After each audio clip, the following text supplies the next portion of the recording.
Why don't you start by being honest with me? We open this week with a confession. When I was young, I had an affair. She was a friend of yours.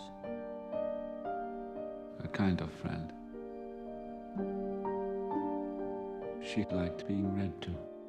The reader tells the story of German lawyer Fiennes recounting his tale of an affair in the late 1950s with older woman Hanna Schmitz, played by Kate Winslet. The affair only lasted a summer.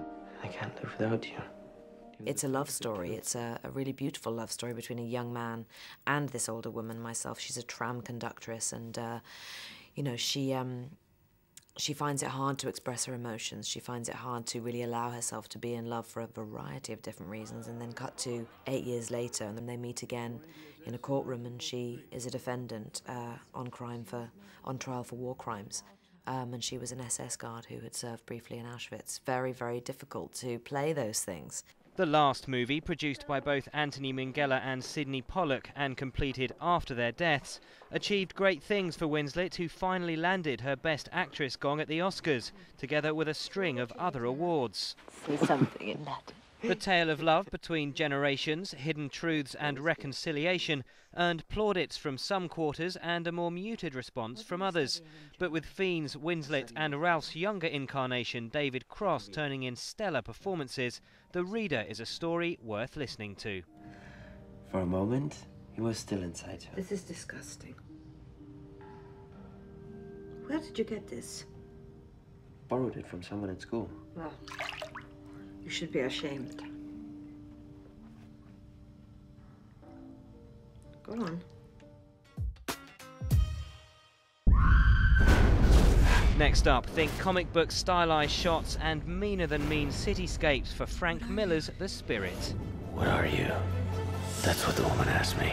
Am I some sort of ghost? The film noir fans' favourite director's latest is an adaptation of the DC Comics character, a masked vigilante who takes on the city's underworld. Last night you were 20 minutes from the morgue, and now look at you. While the movie opened to a mediocre response in theatres last year, it's earning itself something of a cult status for its mix of over-the-top action and campy wry humour. Something's going down here. Could be big. Octopus big. I'm the octopus. I got 8 of everything. With The Spirit's nemesis, the octopus, looking very much like Samuel L. Jackson, and a cast including Scarlett Johansson and Eva Mendes, there's no shortage of star power. There probably isn't a law in the books that you wouldn't break. Do I look like a good girl? While the movie might not end up as good as it looks, those liking the graphicised frames of 300 and Sin City might enjoy a walk with The Spirit. I'm gonna kill you all kinds dead. Tell me what's going on. Finally, Will Smith sets out to change the lives of 7 people in 7 pounds. In 7 days, God created the world. And in 7 seconds, I shattered mine. Haunted by his past, Smith's Ben Thomas searches for redemption through life-changing acts for others in a movie of intense performances from Smith and his fellow cast members.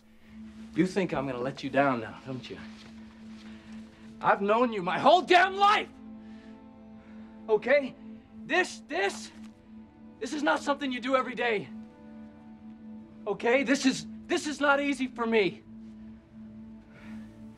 I'll make sure everything goes as planned.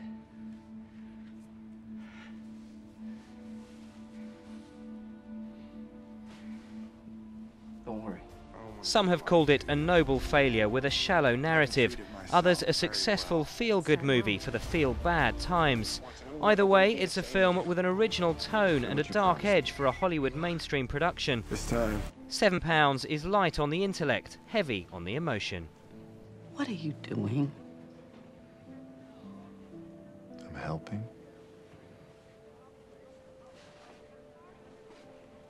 I need a name.